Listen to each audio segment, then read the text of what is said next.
यथार्थ मोक्ष पथ।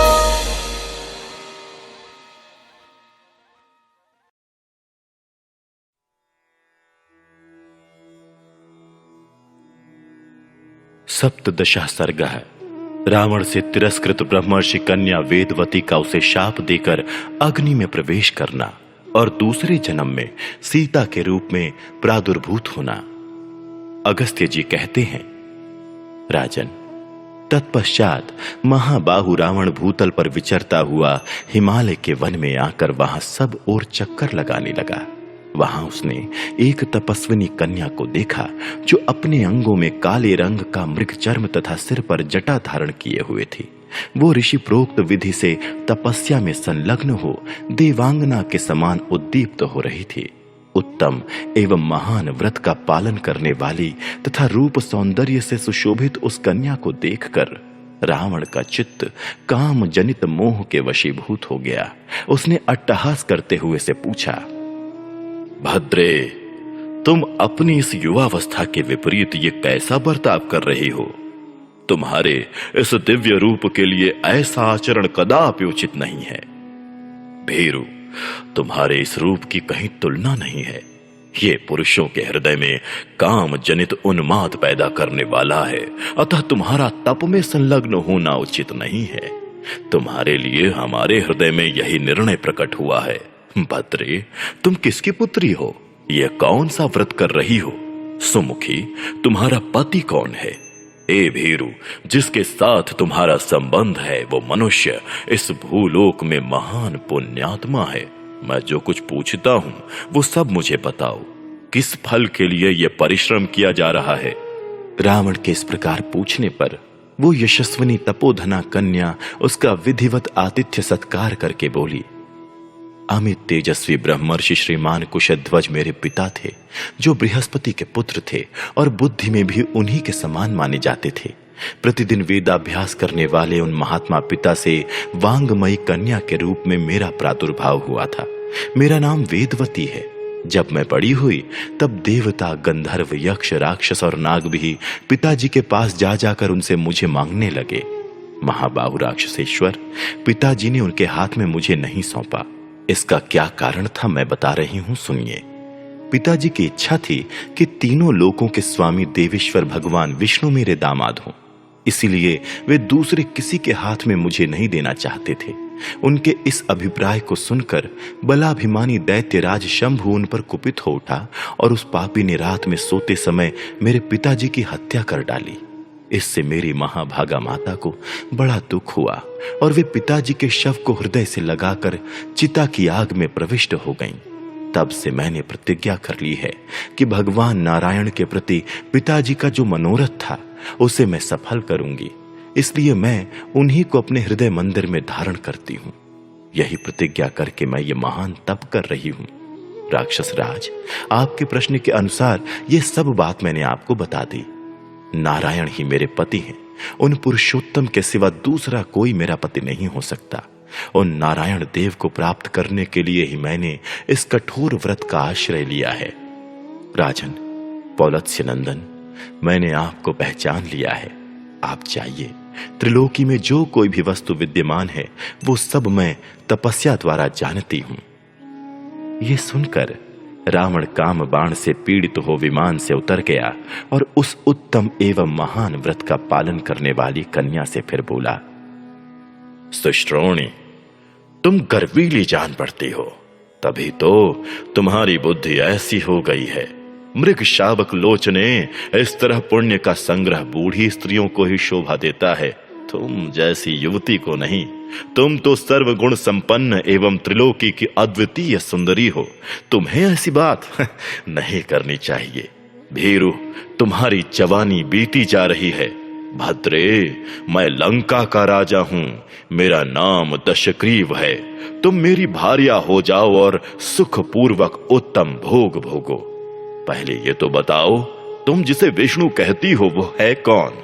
अंगने, भद्रे, तुम जिसे चाहती हो वो बल, पराक्रम, तप और भोग वैभव के द्वारा मेरी समानता नहीं कर सकता। उसके ऐसा कहने पर कुमारी वेदवती उस निशाचर से बोली, नहीं नहीं, ऐसा ना कहो। राक्षस राज, भगवान विष्णु तीनों लोकों के अधिपति हैं। सारा संसार उनके चरणों में मस्तक झुकाता है।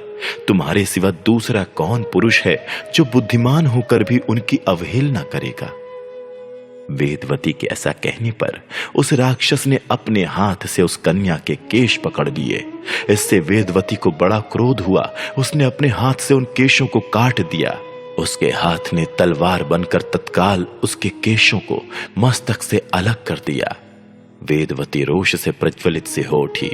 वो जल मरने के लिए उतावली हो अग्नि की स्थापना करके उस निशाचर को दग्ध करती हुई सी बोली, नीच राक्षस, तूने मेरा तिरस्कार किया है, अतः अब इस जीवन को सुरक्षित रखना मुझे अभीष्ट नहीं है।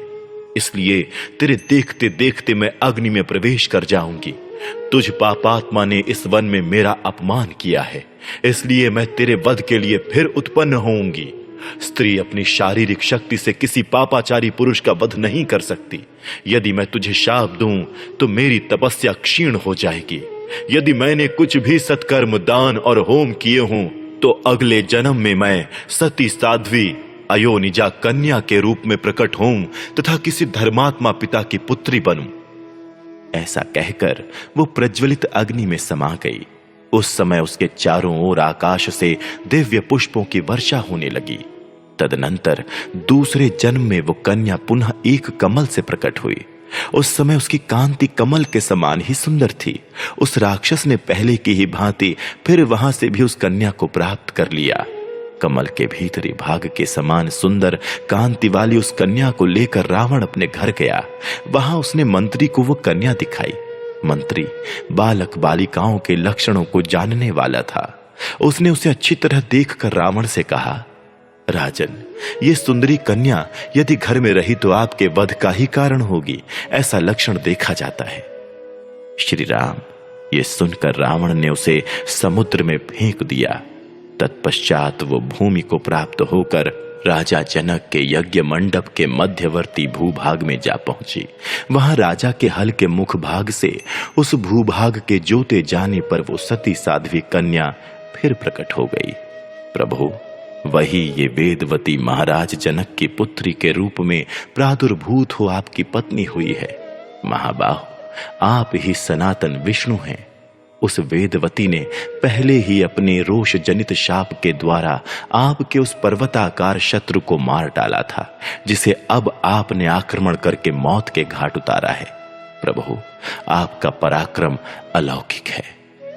इस प्रकार ये महाभागा देवी विभिन्न कल्पों में पुनः रावण वध के उद्देश्य से मर्त्यलोक में अवतीर्ण होती रहेगी।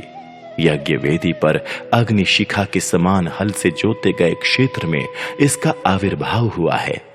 ये वेदवती पहले सत्य युग में प्रकट हुई थी, फिर त्रेता युग आने पर उस राक्षस रावण के वध के लिए मिथिलावर्ती राजा जनक के कुल में सीता रूप से अवतीर्ण हुई।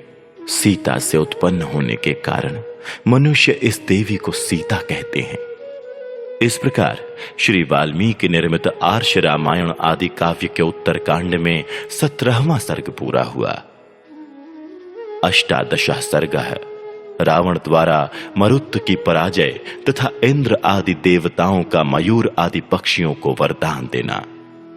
अगस्त्य जी कहते हैं, रघुनंदन, वेदवती के अग्नि में प्रवेश कर जाने पर रावण पुष्पक विमान पर आरूढ़ हो पृथ्वी पर सब ओर भ्रमण करने लगा। उसी यात्रा में उशीर बीज नामक देश में पहुंचकर रावण ने देखा राजा मरुत देवताओं के साथ बैठकर यज्ञ कर रहे हैं। उस समय साक्षात बृहस्पति के भाई तथा धर्म के मर्म को जानने वाले ब्रह्मर्षि संवर्त संपूर्ण देवताओं से घिरे रहकर वो यज्ञ करा रहे थे। ब्रह्मा जी के वरदान से जिसको जीतना कठिन हो गया था, उस राक्षस रावण को वहां देखकर उसके आक्रमण से भयभीत हो देवता लोग तिर्यक योनि में प्रवेश कर गए। इंद्र मोर, धर्मराज कौआ, कुबेर गिरगिट और वरुण हंस हो गए। शत्रुसूदन श्री राम, इसी तरह दूसरे दूसरे देवता भी जब विभिन्न रूपों में स्थित हो गए, तब रावण ने उस यज्ञ मंडप में प्रवेश किया मानो कोई अपवित्र कुत्ता वहां आ गया हो। राजा मरुत के पास पहुंचकर राक्षस राज रावण ने कहा, मुझसे युद्ध करो या अपने मुंह से यह कह दो कि मैं पराजित हो गया।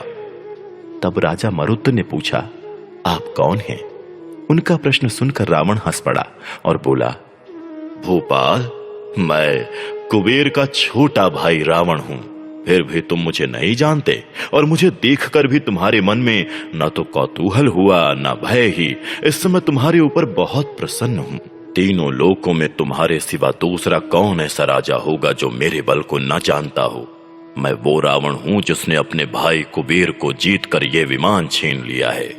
तब राजा मरुत ने रावण से कहा, तुम धन्य हो जिसने अपने बड़े भाई को रणभूमि में पराजित कर दिया।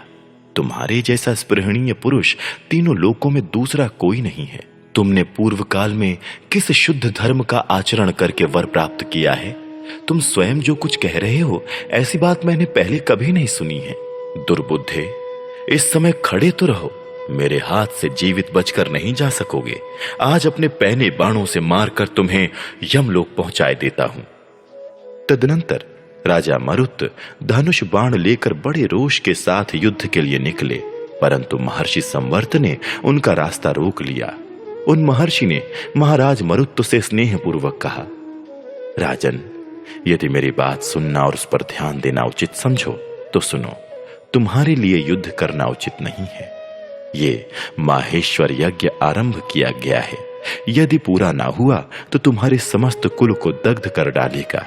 जो यज्ञ की दीक्षा ले चुका है उसके लिए युद्ध का अवसर ही कहां है?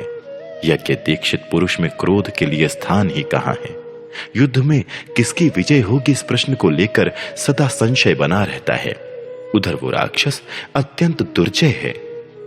अपने आचार्य के इस कथन से पृथ्वीपति मरुत युद्ध से निवृत्त हो गए। उन्होंने धनुष बाण त्याग दिया और स्वस्थ भाव से वे यज्ञ के लिए उन्मुख हो गए। तब उन्हें पराजित हुआ मानकर शुक ने यह घोषणा कर दी कि महाराज रावण की विजय हुई है, और वो बड़े हर्ष के साथ उच्च स्वर से सिंहनाद करने लगा। उस यज्ञ में आकर बैठे हुए महर्षियों को खाकर उनके रक्त से पूर्णतः तृप्त हो रावण फिर पृथ्वी पर विचरने लगा। रावण के चले जाने पर इंद्र सहित संपूर्ण देवता पुनः अपने स्वरूप में प्रकट हो उन प्राणियों को वरदान देते हुए बोले। सबसे पहले इंद्र ने हर्ष पूर्वक नीले पंख वाले मोर से कहा, धर्मज्ञ, मैं तुम पर बहुत प्रसन्न हूं। तुम्हें सर्प से भय नहीं होगा। मेरे जो ये सहस्त्र नेत्र हैं, इनके समान चिन्ह तुम्हारी पांख में प्रकट होंगे। जब मैं मेघ रूप होकर वर्षा करूंगा उस समय तुम्हें बड़ी प्रसन्नता प्राप्त होगी। वो प्रसन्नता मेरी प्राप्ति को लक्षित कराने वाली होगी। इस प्रकार देवराज इंद्र ने मोर को वरदान दिया। नरेश्वर श्री राम इस वरदान के पहले मोरों के पंख केवल नीले रंग के ही होते थे। देवराज से उक्त वर पाकर सब मयूर वहां से चले गए। श्री राम तदनंतर धर्मराज ने प्राग वंश की छत पर बैठे हुए कौवे से कहा, पक्षी, मैं तुम पर बहुत प्रसन्न हूं। प्रसन्न होकर जो कुछ कहता हूं मेरे इस वचन को सुनो। जैसे दूसरे प्राणियों को मैं नाना प्रकार के रोगों द्वारा पीड़ित करता हूं, वे रोग मेरी प्रसन्नता के कारण तुम पर अपना प्रभाव नहीं डाल सकेंगे, इसमें संशय नहीं है। विहंगम, मेरे वरदान से तुम्हें मृत्यु का भय नहीं होगा। जब तक मनुष्य आदि प्राणी तुम्हारा वध नहीं करेंगे तब तक तुम जीवित रहोगे। मेरे राज्य यमलोक में स्थित रहकर जो मानव भूख से पीड़ित है, उनके पुत्र आदि इस भूतल पर जब तुम्हें भोजन कराएंगे तब वे बंधु बांधवों सहित परम तृप्त होंगे। तत्पश्चात वरुण ने गंगा जी के जल में विचरने वाले हंस को संबोधित करके कहा, पक्षराज, मेरा प्रेम पूर्ण वचन सुनो। तुम्हारे शरीर का रंग चंद्रमंडल तथा शुद्ध फेन के समान परम उज्जवल, सौम्य एवं मनोरम होगा। मेरे अंगभूत जल का आश्रय लेकर तुम सदा कांतिमान बने रहोगे और तुम्हें अनुपम प्रसन्नता प्राप्त होगी। यही मेरे प्रेम का परिचायक चिन्ह होगा। श्री राम, पूर्व काल में हंसों का रंग पूर्णतः श्वेत नहीं था। उनकी पांखों का अग्रभाग नीला और दोनों भुजाओं के बीच का भाग नूतन दूरवातल के अग्रभाग सा कोमल एवं श्याम वर्ण से युक्त होता था। तदनंतर विश्रवा के पुत्र कुबेर ने पर्वत शिखर पर बैठे हुए कृकलास से कहा, मैं प्रसन्न होकर तुम्हें सुवर्ण के समान सुंदर रंग प्रदान करता हूं। तुम्हारा सिर सदा ही सुवर्ण के समान रंग का एवं अक्षय होगा। मेरी प्रसन्नता से तुम्हारा यह रंग सुनहरे रंग में परिवर्तित हो जाएगा। इस प्रकार उन्हें उत्तम वर देकर वे सब देवता वो यज्ञोत्सव समाप्त होने पर राजा मरुत के साथ पुनः अपने भवन स्वर्गलोक को चले गए। इस प्रकार श्री वाल्मीकि निर्मित आर्ष रामायण आदि काव्य के उत्तर कांड में 18वां सर्ग पूरा हुआ। 19 सर्ग है रावण के द्वारा अनरण्य का वध तथा उनके द्वारा उसे शाप की प्राप्ति। अगस्त्य जी कहते हैं, रघुनंदन, इस रूप से राजा मरुत को जीतने के पश्चात राक्षस राज दशग्रीव क्रमशः अन्य नरेशों के नगरों में भी युद्ध की इच्छा से गया। महेंद्र और वरुण के समान पराक्रमी उन महाराजों के पास जाकर वो राक्षस राज उनसे कहता, राजाओं, तुम मेरे साथ युद्ध करो अथवा ये कह दो कि हम हार गए। यही मेरा अच्छी तरह किया हुआ निश्चय है। इसके विपरीत करने से तुम्हें छुटकारा नहीं मिलेगा। तब निर्भय, बुद्धिमान तथा धर्मपूर्ण विचार रखने वाले बहुत से महाबली राजा परस्पर सलाह करके शत्रु की प्रबलता को समझकर बोले, राक्षस राज, हम तुमसे हार मान लेते हैं। दुष्यंत, सुरथ, गाधी, गय, राजा पुरूरवा, इन सभी भूपालों ने अपने अपने राजत्व काल में रावण के सामने अपनी पराजय स्वीकार कर ली।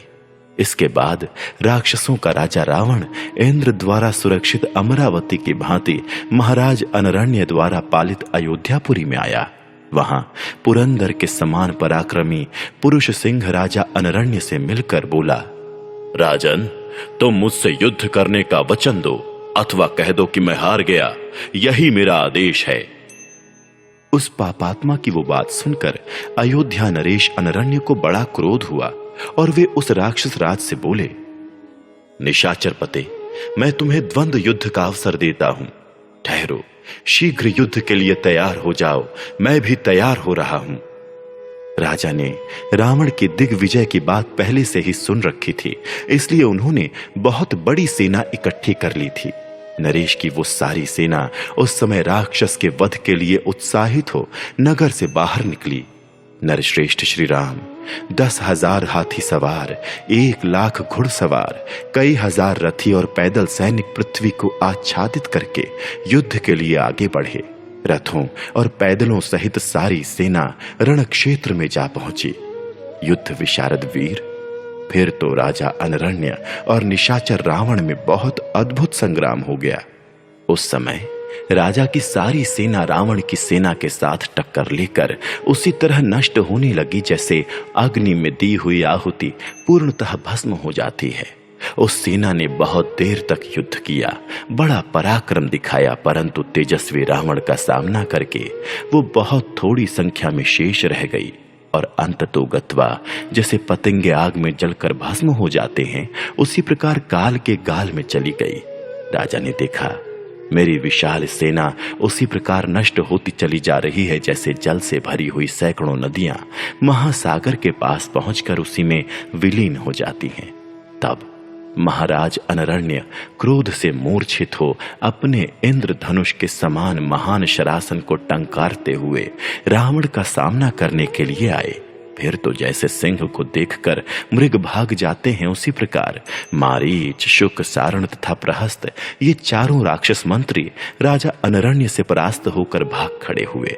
तत्पश्चात इक्ष्वाकु वंश को आनंदित करने वाले राजा अनरण्य ने राक्षस राज रावण के मस्तक पर 800 बाण मारे, परंतु जैसे बादलों से पर्वत शिखर पर गिरती हुई जलधाराएं उसे क्षति नहीं पहुंचाती, उसी प्रकार वे बरसते हुए बाण उस निशाचर के शरीर पर कहीं घाव न कर सके। इसके बाद राक्षस राज ने कुपित होकर राजा के मस्तक पर एक तमाचा मारा। इससे आहत होकर राजा रथ से नीचे गिर पड़े। जैसे वन में वज्रपात से दग्ध हुआ साखू का वृक्ष धराशायी हो जाता है, उसी प्रकार राजा अनरण्य व्याकुल हो भूमि पर गिरे और थर थर कांपने लगे। ये देख रावण जोर जोर से हंस पड़ा और उन इक्ष्वाकु वंशी नरेश से बोला, इस समय मेरे साथ युद्ध करके तुमने क्या फल प्राप्त किया है? नरेश्वर, तीनों लोकों में कोई ऐसा वीर नहीं है जो मुझे द्वंद्व युद्ध दे सके। जान पड़ता है तुमने भोगों में अधिक आसक्त रहने के कारण मेरे बल पराक्रम को सुना नहीं था। राजा की प्राण शक्ति क्षीण हो रही थी। उन्होंने इस प्रकार बातें करने वाले रावण का वचन सुनकर कहा, राक्षस राज, अब यहां क्या किया जा सकता है, क्योंकि काल का उल्लंघन करना अत्यंत दुष्कर है। राक्षस, तू अपने मुंह से अपनी प्रशंसा कर रहा है, किंतु तूने आज मुझे पराजित किया है, इसमें काल ही कारण है। वास्तव में काल ने ही मुझे मारा है। तू तो मेरी मृत्यु में निमित्त मात्र बन गया है। मेरे प्राण जा रहे हैं, अतः इस समय मैं क्या कर सकता हूं?